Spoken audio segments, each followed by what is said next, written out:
He begins to weave a mat of sticky silk. As the strands dry, they tighten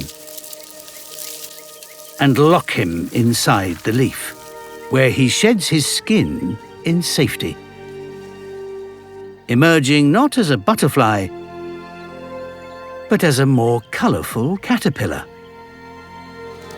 Now, rather than blending in, he stands out and is already turning heads. But there is method to his madness. Sporting huge eye-like spots, he rears up, impersonating something that strikes fear into even the most persistent predators. A snake. But this alone is not enough to convince a sharp-eyed starling. So the spice bush takes his deception to the next level. He flicks out a horn-like organ called an osmeterium.